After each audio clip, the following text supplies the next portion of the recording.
pengalaman kita semester 4. Pada kesempatan kali ini, aku sebagai mahasiswa teknologi pangan akan menjelaskan terkait analisis pangan, yakni penentuan kadar abu dan mineral dengan metode pengabuan plasma suhu rendah. Halo Sobat Tekpan, sebelumnya pernah penasaran gak sih bagaimana cara ilmuwan bisa mengukur kadar mineral dalam makanan dengan cepat dan presisi? Nah, di video kali ini, aku dan kita akan sama-sama eksplor terkait metode canggih plasma suhu rendah sebagai pengganti metode konvensional dalam mengukur kadar mineral. Penasaran kan? Yuk, kita lebih lanjut. Nah, teman-teman tahu nggak sih sebelumnya apa itu mineral? Mineral sendiri merupakan salah satu komponen yang diperlukan dalam tubuh atau biasa sering kali disebut sebagai zat anorganik. Dalam tubuh, jumlah mineral yang diperlukan berkisar kurang lebih 4%. Nah, mineral sendiri fungsinya dalam tubuh yang pertama adalah sebagai penyusun kerangka, yang kedua adalah sebagai penjaga keseimbangan, dan yang ketiga adalah sebagai aktivator enzim. Berdasarkan kegunaannya dalam aktivitas kehidupan, mineral terbagi menjadi dua, yakni mineral esensial dan mineral non-esensial. Mineral esensial sendiri yaitu mineral yang diperlukan oleh tubuh tetapi tidak bisa dihasilkan, tetapi tubuh tidak menghasilkan mineral tersebut. Contohnya adalah kalsium, natrium, magnesium, dan kalium. Sedangkan mineral non-esensial yakni adalah mineral yang kebutuhannya tidak selalu dibutuhkan oleh tubuh. Contohnya sendiri seperti zinc, besi, dan ionin. Sedangkan berdasarkan kebutuhannya, mineral juga terbagi menjadi dua, yakni mineral makro dan mineral mikro. Mineral makro yakni mineral yang diperlukan dalam tubuh dalam jumlah yang cukup besar, seperti kalsium, natrium, dan magnesium. Sedangkan mineral mikro adalah mineral yang kebutuhannya hanya dalam jumlah kecil, seperti besi, kobalt, dan selenium. Dalam bahan pangan, umumnya mineral dapat berdiri sendiri maupun berikatan dengan garam, seperti garam natrium klorida, magnesium klorida, dan kalium ionida. Sumber mineral yang terdapat dalam bahan pangan biasanya dapat kita temui sehari-hari pada pangan seperti sayuran, daging, ikan, dan susu. Kadar mineral dalam suatu bahan pangan penting untuk dilakukan karena untuk menentukan nilai gizi suatu bahan pangan, menjaga dan mempertahankan kualitas pangan, serta untuk memenuhi standar mutu aman pangan. Nah, di sisi lain, logam berat seperti timbal, merkuri, dan arsenik merupakan suatu kontaminan yang berbahaya yang dapat membahayakan kesehatan tubuh. Maka dari itu, penting untuk kita, khususnya mahasiswa teknologi pangan, mengetahui dan menganalisis kadar mineral yang terkandung dalam suatu bahan pangan. Nah, teman-teman, penentuan kadar mineral dalam suatu bahan pangan dapat dilakukan dengan metode pengabuan yang dapat diukur melalui kadar abu.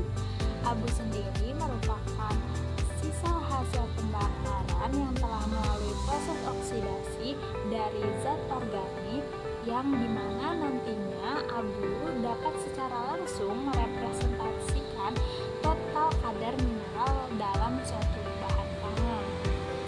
Mau tahu lebih lanjut terkait metode pengabuan itu seperti apa? Yuk ikuti terus. Nah, teman-teman, metode pengabuan sendiri terdiri atas 3 jenis, yakni metode pengabuan kering, metode pengabuan basah, dan metode pengabuan plasma suhu rendah. Ketiga metode tadi didasarkan pada perbedaan suhu dan sampel yang digunakan. Untuk metode pertama, yakni metode pengabuan kering, umumnya digunakan untuk sampel dalam jumlah besar, sehingga nantinya kadar mineral yang terukur diukur merupakan kadar mineral total dalam suatu bahan pangan. Suhu yang digunakan biasanya itu adalah berkisar dari 500 sampai 600 derajat Celcius menggunakan alat yang bernama tanur. Sedangkan pengabuan basah sendiri itu digunakan untuk sampel yang mengandung kadar lemak yang sangat tinggi dan biasanya terlebih dahulu dilakukan untuk sampel yang nantinya akan dilakukan proses analisis kadar mineral secara spesifik lebih lanjutnya. Sama halnya dengan pengabuan kering, umumnya pengabuan basah ini suhu yang digunakan berkisar 500 sampai 600 derajat Celcius.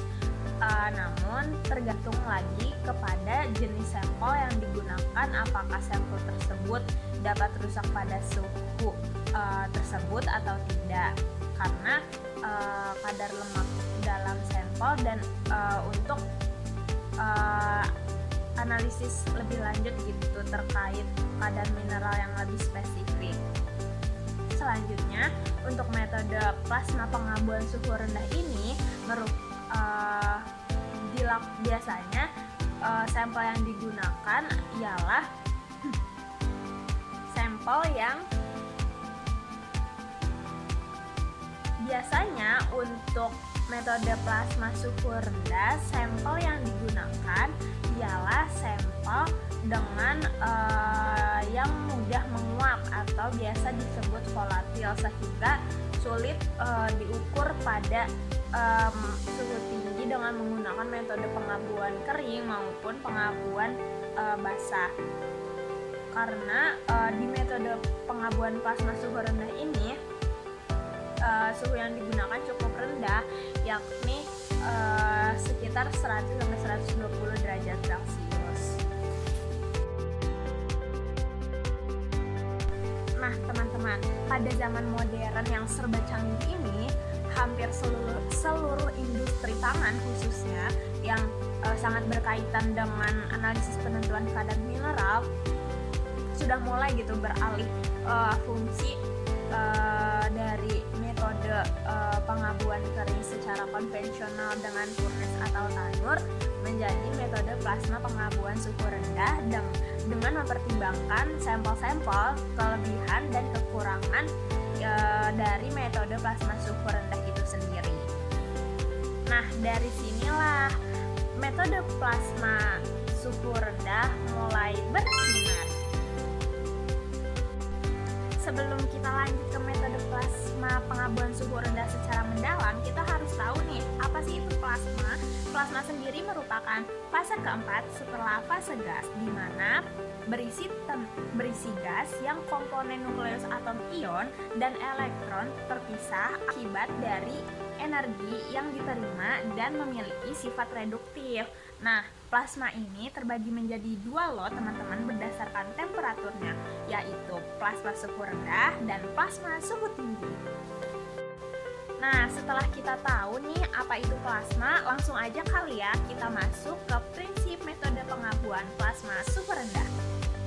Di mana prinsip dari metode pengabuan plasma suhu rendah ini yakni mengoksidasi senyawa organik yang berada di dalam partikel vakum oleh oksigen yang berasal dari media elektromagnetik, di mana alat yang biasa digunakan merupakan glass system yang terdiri dari beberapa chamber yang digunakan sebagai wadah untuk proses metode pengabuan plasma suhu rendah.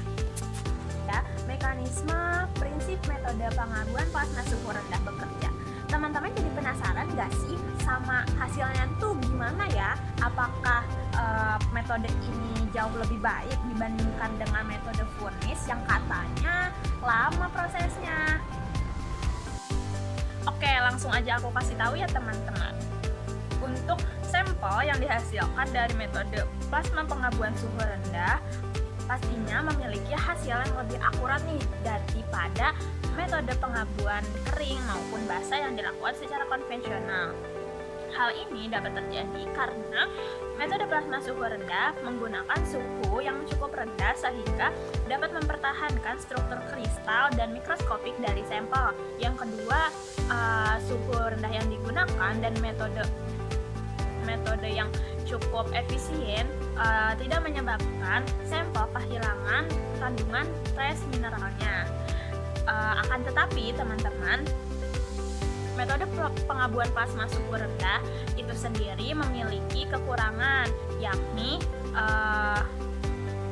sampel yang dapat diukur kapasitasnya sangat sedikit. Kemudian untuk alatnya, yang kita tahu alat-alat modern saat ini pastinya perlu biaya yang cukup mahal.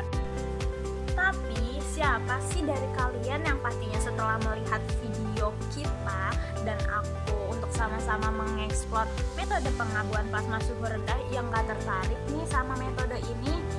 Bayangin ya teman-teman, dari 6 jam menggunakan metode pengabuan kering dan pengabuan basah secara konvensional menjadi 30 menit aja loh dengan metode pengabuan plasma suhu rendah. Menarik bukan? Apalagi hasil dan akurasi sampelnya yang didapatkan itu jauh lebih tinggi dibandingkan metode pengabuan kering dan metode pengabuan basah. Dari teman-teman gimana nih? Udah paham belum sih terkait penentuan kadar mineral dan kadar abu dalam suatu bahan pangan dengan metode plasma pengabuan suhu rendah?